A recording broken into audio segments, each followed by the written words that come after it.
Curiosity first, fear second. That's the pivot point. That's the axis flip. Think of your brain like a house with thousands of doors. Curiosity is the kid who turns the knob, opens the door, and wanders into new rooms. Fear is duct taping the doors shut because one time a parent yelled, "Don't go in there." But here's the kicker. Your house is fucking infinite. You stop opening doors. You end up living in one tiny room, eating stale crackers, wondering why life tastes bland. Every why you ask, it's a crowbar prying open another door. Every silence you keep, that's the door rotting shut until termites eat the whole fucking house. Imagine a kid holding sunflower seeds in his pocket. If he never plants them, he never gets a field. Silence is that pocket. Safe but sterile. Ask why, and you scatter seeds into soil. Sure, some won't sprout, but one will grow so tall, it shades the whole damn village. Fear tells you, don't strike the match, you'll burn yourself. Curiosity says, strike it anyway. Let's see what happens. Some people they'll scream about the smoke, others they'll gather to roast marshmallows. But either way, you're the one who made light where there was none. Leonardo didn't become a Renaissance titan by shutting up. He sketched anatomy, painted Mona Lisa, mapped rivers, studied gears, because he kept asking why. Fear would have told him to just stick to painting pretty pictures. Curiosity gave us helicopters, hydraulics, Vitruvian man. As a child you asked why 30 times an hour. That's why your brain grew so fast. That's why you learned language without a textbook. When you Google something late at night instead of sleeping, that's curiosity. You're already wired for it. When you notice a pattern, like numbers repeating, like hearing the same song in 3 places in one day, that's your subconscious asking why and weaving a meaning. Curiosity is how civilizations leap forward. Prime chaos gets reframed into harmonic order. Because someone asked, why do primes fall the way they do?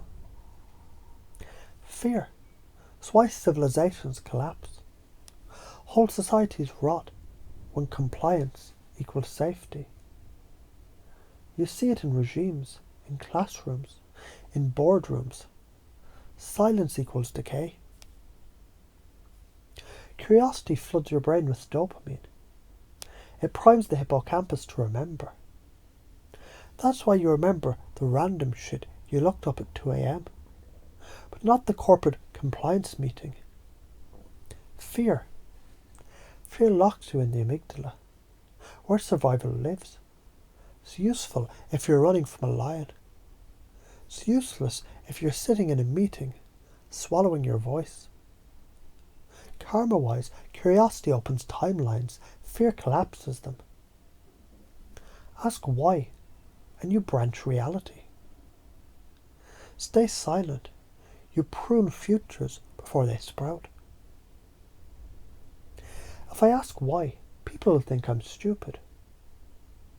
And isn't it more stupid to stay silent and actually never learn? If I speak up, I'll get punished. And isn't the punishment worse when you punish yourself every day by living smaller than you are?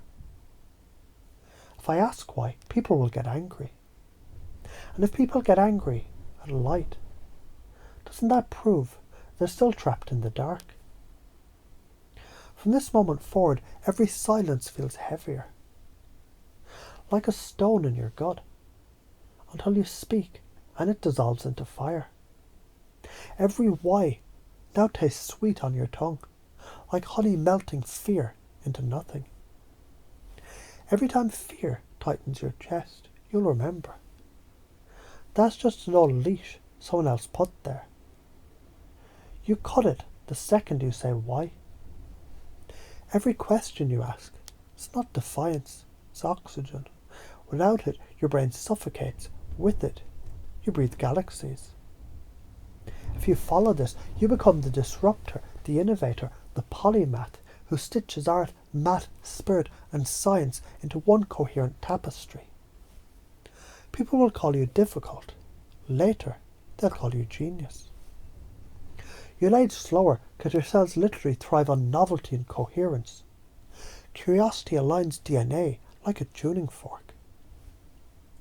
Your relationships deepen because curiosity about others is the highest form of love. If you don't follow this, you calcify. Your life becomes Groundhog Day with worse jokes. Your body ages faster, your brain shrinks, your spirit rots. You become the ghost of what if, haunting yourself with regrets you can never answer. You've been trained like a dog to think silence is safety. But safety without growth is just a padded coffin. Fuck that. Every why is a sledgehammer. Every silence is a shackle. You're done shackling yourself. Curiosity first, fear second, that's the law. That's the operating system of life. You're the kid at the wall of why. The wall only looks solid until you knock. And when you do, it crumbles into light. And if someone's afraid of the light, that's their fucking problem.